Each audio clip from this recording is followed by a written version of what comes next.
In the United States, names like Nanny Doss, the giggling granny, send shivers down our spines. They are a dark reminder that poisoners often wear the comforting faces of those we trust the most. But across the Atlantic, an affluent family experienced a massacre so intimate it remains a terrifying mystery. 3 family members, 3 poisoned meals, 1 killer hiding in plain sight. They had no way of knowing their food was laced with death. The murderer wasn't a stranger breaking through the window. The killer was sleeping under their roof. In the late 1920s, Croydon was a picture of suburban gentility. Nestled comfortably in South London, it was a prosperous, quiet enclave filled with manicured gardens, heavy mahogany furniture, and polite society. The Sidney family, residing within this affluent community, represented the very ideal of 1920s respectability. They were a family of considerable means, going about their daily routines with the quiet assurance that comes from wealth and established social standing. Their home was an insulated world, heavily shielded from the grit, crime, and overt violence of the broader city. It was a haven of domestic tranquility. It was certainly not the kind of place where people expected terrible things to happen. Within the walls of this respectable home lived a man named Edmund Duff. Edmund was a seemingly healthy, robust individual who had built his life on a foundation of quiet normalcy. He had married into the Sidney family, sharing in their comfortable, predictable existence. To the neighbors who saw him leaving for work in the morning and returning in the crisp evenings, he appeared to be an ordinary man leading a perfectly ordinary life. He had no known mortal enemies. He had no dark past chasing him. He had absolutely no reason to believe that simply walking through his own front door to have dinner with his family was a death sentence. Late in the month of April, in 1928, Edmund returned home after a routine day. The house was calm. The evening progressed just like any other evening had for years. He sat down at the polished family dining table, surrounded by the comforting, familiar faces of his relatives. During the course of the meal, a glass of dark beer was poured and handed to him. It was a thoroughly mundane act, a simple household comfort meant to help him unwind at the end of the day. Edmund raised the glass to his lips and took a deep drink. Almost immediately, his expression changed. He set the glass down heavily on the table, complaining of a strange, harsh, metallic taste that coated his tongue and lingered in his throat. He assumed the beer had simply gone bad, perhaps a spoiled batch from the local brewery. He pushed the drink aside.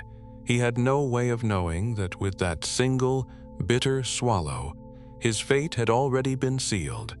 Within mere hours, the quiet dignity of the Sidney household was shattered by sheer, unadulterated panic. Edmund was suddenly struck by violent, relentless gastric distress.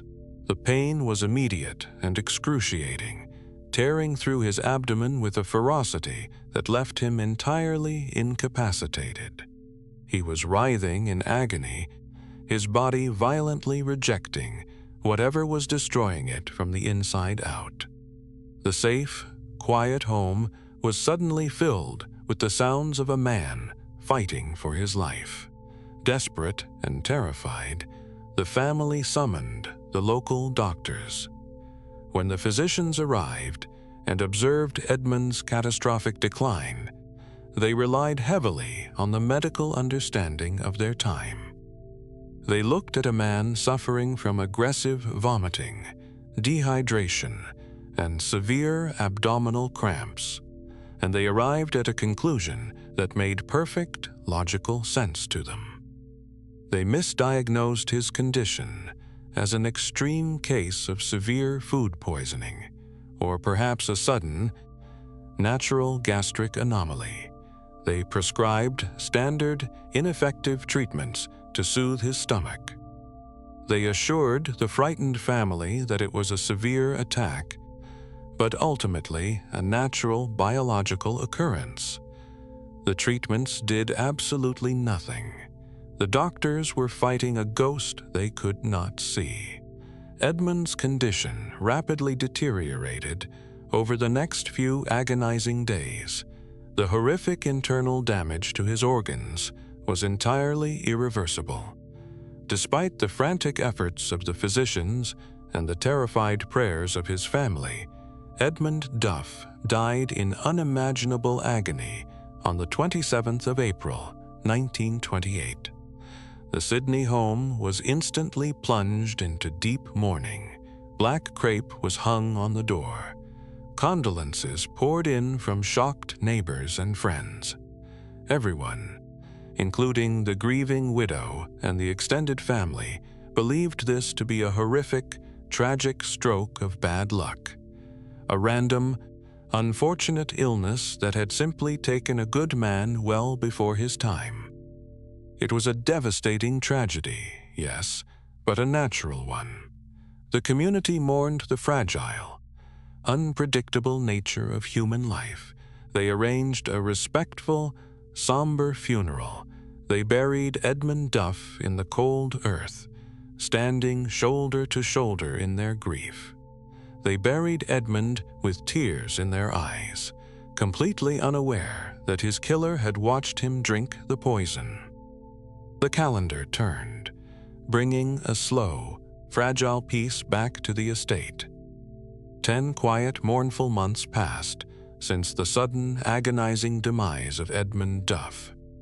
Inside the Croydon residence, the heavy, suffocating drape of grief was slowly beginning to lift. The Sidney family, resilient and deeply rooted in their daily routines, attempted to stitch their fractured lives back together. They convinced themselves that the nightmare was an isolated horror, an agonizing fluke of biology that had stolen a beloved family member without warning. They believed they had weathered the worst storm of their lives. Then came the bitter chill of February 1929. Vera Sidney, Edmund's sister-in-law, was an unmarried woman in the prime of her life, living securely within the familiar walls of the family home. Like Edmund before her, she was healthy, vibrant, and completely unsuspecting of any danger lurking in her immediate surroundings. She went about her daily social engagements and household duties with the quiet confidence of a woman who felt entirely safe. On a seemingly unremarkable winter day, Vera sat down at the dining table for a comforting meal. The house was shielded from the cold outside. A hot bowl of soup had been prepared specifically for her. It was not ordered from a restaurant, nor was it brought in by a stranger.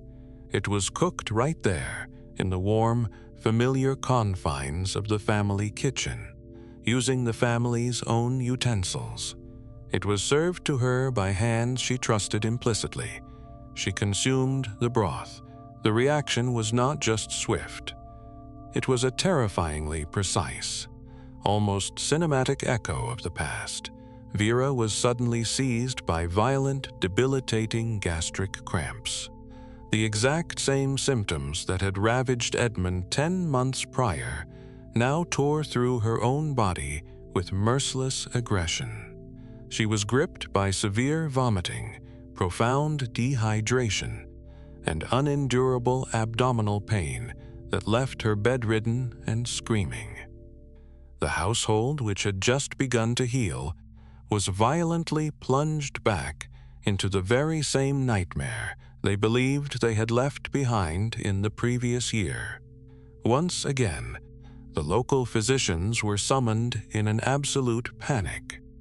Once again, they stood by a bedside in the Sidney house, watching helplessly as a perfectly healthy adult withered away before their eyes. The doctors were entirely baffled. They administered standard treatments for acute gastritis and extreme food poisoning, scrambling to find a rational medical explanation for the sudden physical collapse. They tried sedatives, fluids, and stomach-soothing remedies. Their efforts were entirely futile. The invisible poison had already done its catastrophic work, tearing through her internal organs with chemical precision. Despite desperate, round-the-clock medical intervention, Vera Sidney succumbed to her agony. She died on February 16, 1929.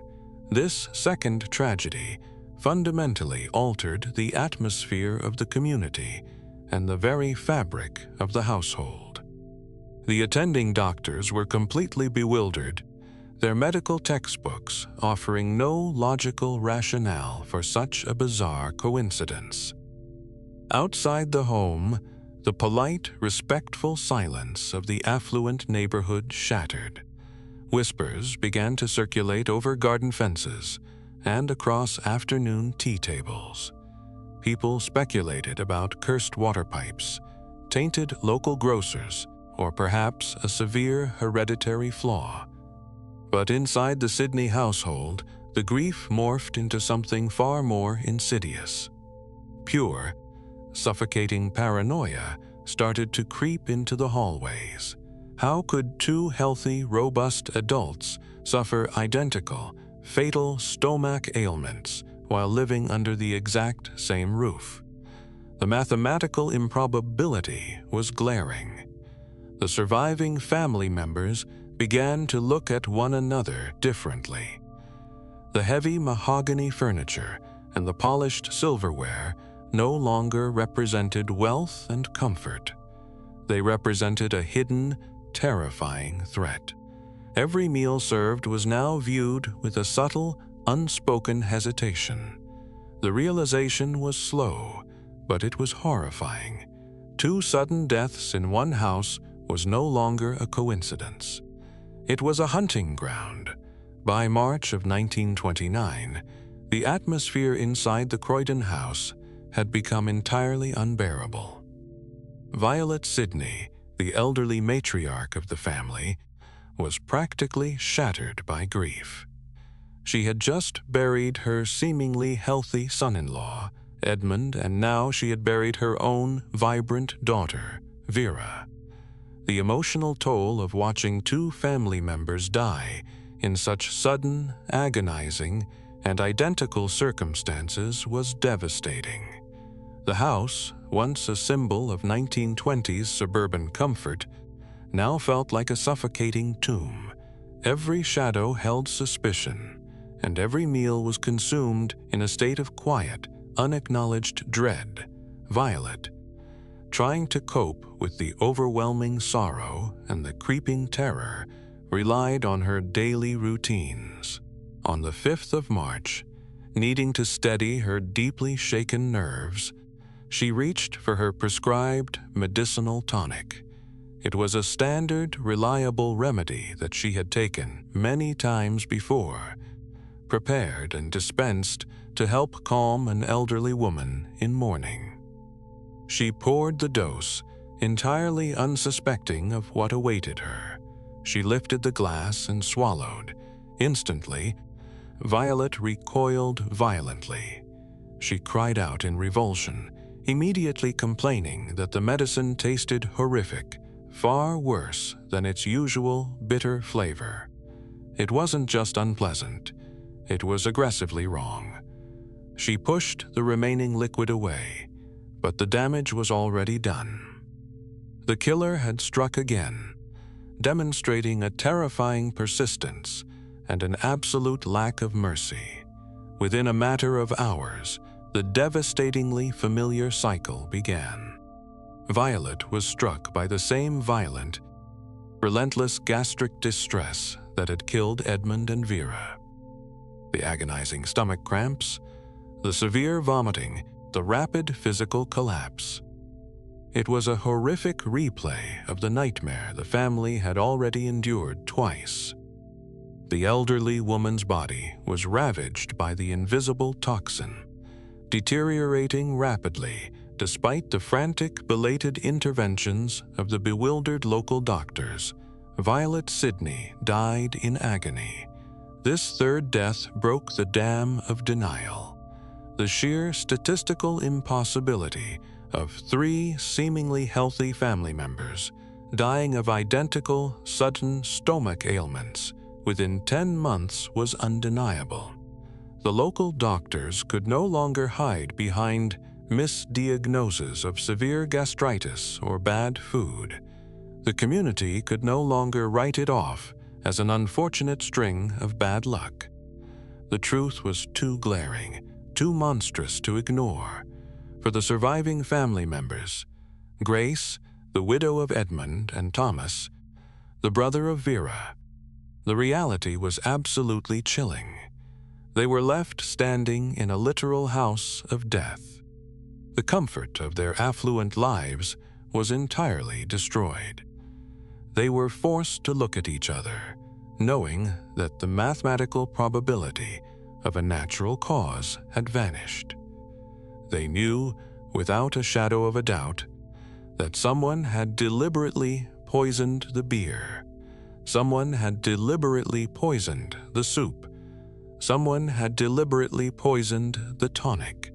The poison didn't come from a tainted pharmacy. It came from the hand that poured it. The polite, terrified murmurs of the Croydon neighborhood were abruptly silenced by the heavy, authoritative footsteps of Scotland Yard. Following the sudden and agonizing death of Violet Sidney, the comfortable facade of natural illness completely shattered. The local physicians, who had repeatedly failed to recognize the sinister pattern unfolding right in front of them, were swiftly pushed aside. Their repeated diagnoses of severe food poisoning and natural gastric anomalies were discarded as the dangerous, naive assumptions they truly were. This was no longer a medical mystery for bewildered country doctors to ponder over tea. It was a formal, active criminal investigation.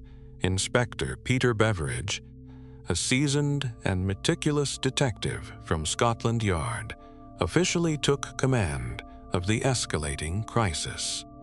Beveridge did not look at the affluent Sidney household with the deferential respect of the local police. He looked at it as a highly contaminated, extremely dangerous crime scene.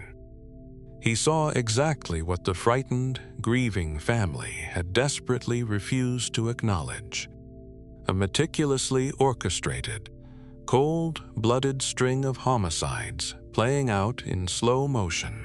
Beveridge wasted no time with delicate inquiries or preserving the family's fragile suburban dignity. To definitively prove murder, he needed the one thing the family had tried to bury and forget: the bodies.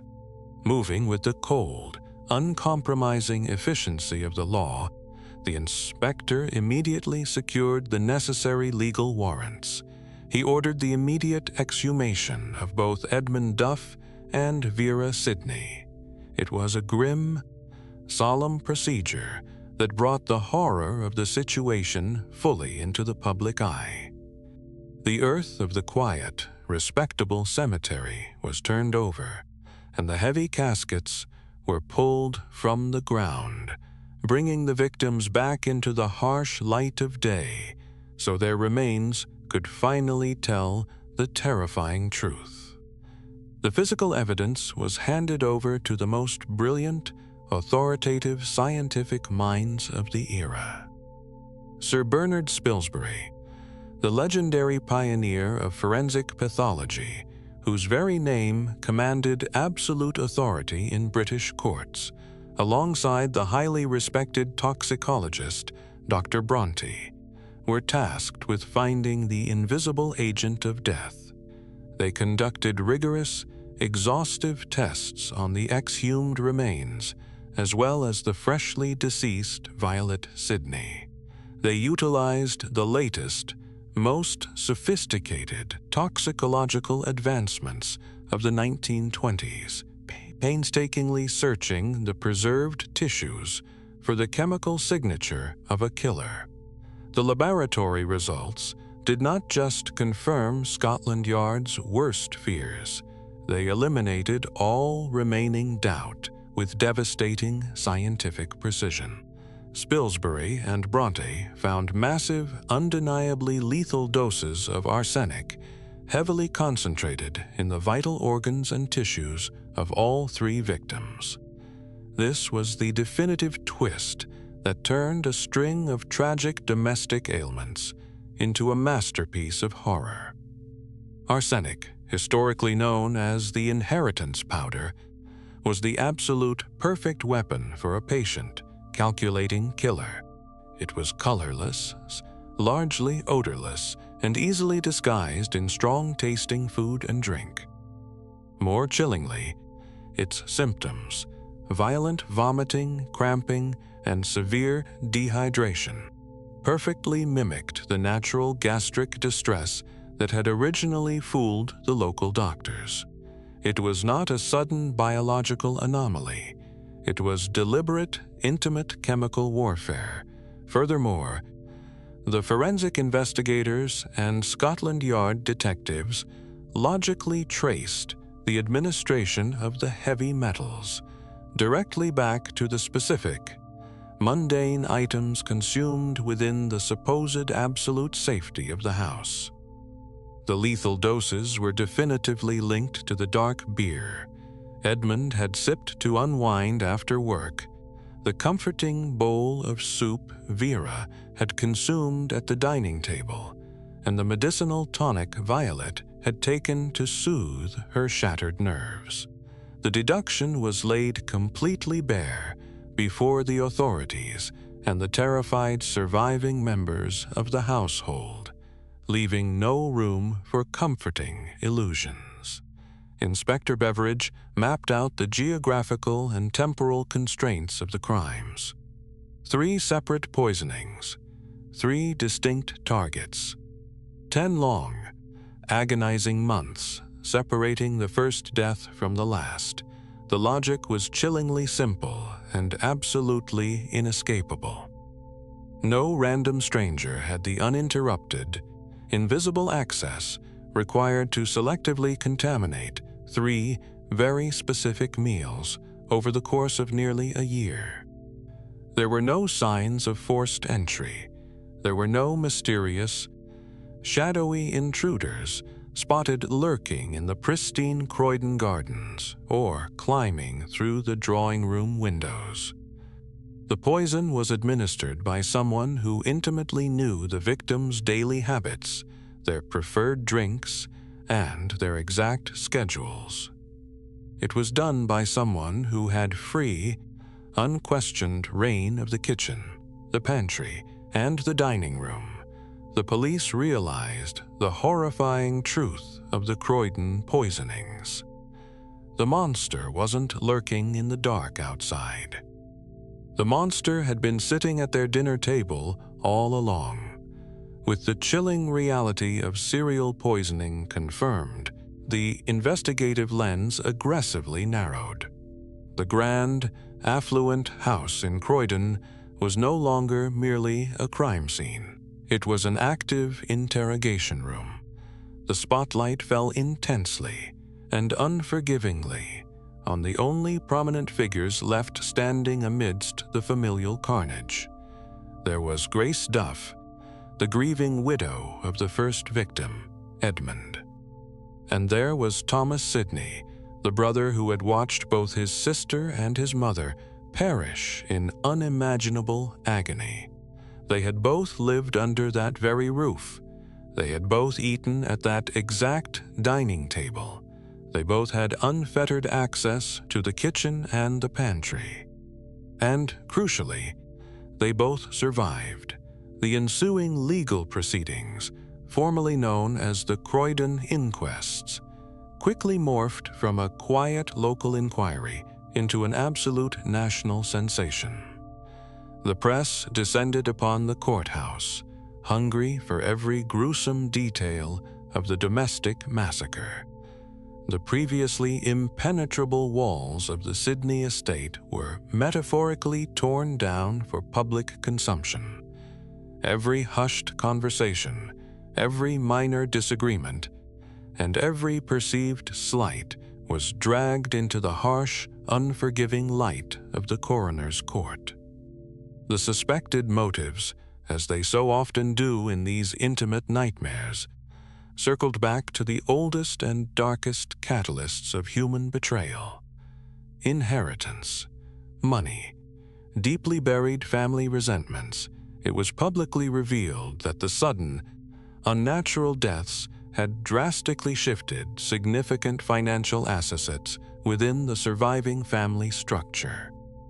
The affluent, entirely respectable family was suddenly exposed to the nation as a potential web of silent jealousies and calculated financial maneuvers. The public watched with bated breath, convinced that a dramatic arrest was imminent. Inspector Peter Beveridge and his team of seasoned detectives subjected Grace, Thomas, and the remaining household staff to grueling, relentless interrogations. They scoured complex financial records. They traced the family's daily movements down to the minute. They hunted desperately for the original source of the lethal powder. But despite their exhaustive, around-the-clock efforts, they slammed into a maddening, insurmountable reality. Every single piece of evidence they gathered was entirely, frustratingly circumstantial. To build a viable murder case, the investigators needed a smoking gun. They needed a local pharmacist who remembered selling agricultural arsenic to a specific member of the Sidney household. They needed a credible witness who saw a hand deliberately hover over Edmund's glass of dark beer, Vera's bowl of hot soup, or Violet's medicinal tonic. They found absolutely none of that. The killer was a ghost. The police could not pinpoint the exact fatal second the poison was slipped into the food, nor could they definitively prove who had purchased the heavy metals. The poisoner had left no physical fingerprints on the murder weapon, because the weapon was a chemical dissolved in liquid. Under the strict, unwavering burden of proof required by the justice system, strong suspicion is simply not enough to send a person to the gallows. A prosecutor cannot secure a capital murder conviction based solely on statistical probability, geographical proximity, and bad blood. The detectives had pushed the boundaries of their investigation as far as the legal system allowed. They had exhausted every conceivable lid, interviewed every associate, and analyzed every remaining drop of medicine in the house. It was all in vain. They hit an immovable brick wall. The killer had executed a flawless, entirely invisible string of murders from the comfort of their own dining room.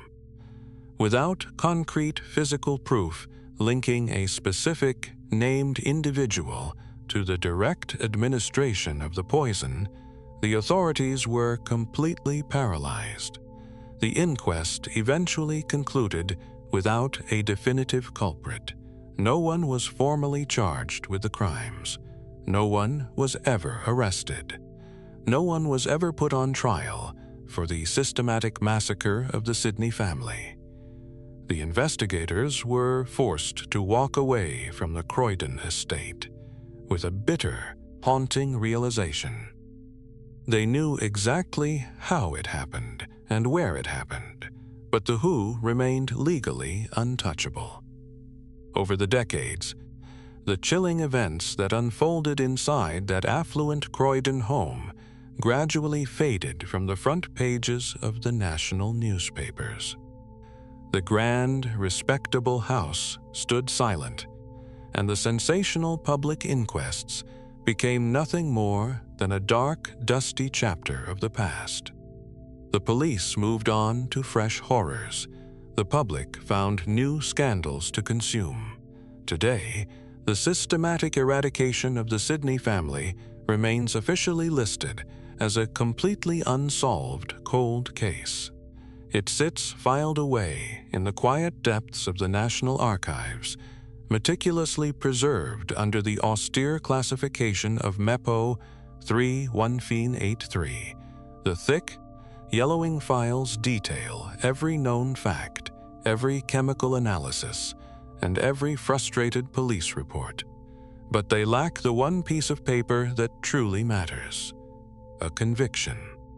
The ultimate tragedy of this case does not lie in the baffling forensic puzzle. It does not lie in the legal dead end that thwarted the finest investigative minds at Scotland Yard.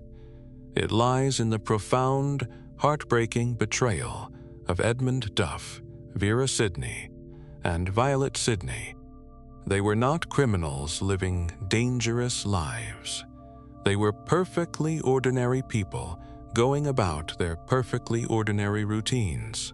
They simply wanted what we all want at the end of a long, exhausting day: the warmth of their own home, the comfort of a familiar meal, the absolute, unquestioned safety of their family. Instead, they were handed a death sentence. They died in absolute agony, surrounded by the heavy mahogany and polished silver of their privileged world. They died trusting the person who handed them their food. They took the glass of beer, the bowl of soup, and the spoonful of medicine directly from hands they had known for years.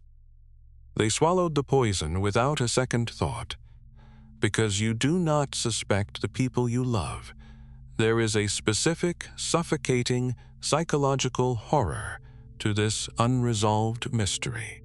It is the terrifying reality that someone walked out of that coroner's court a completely free individual.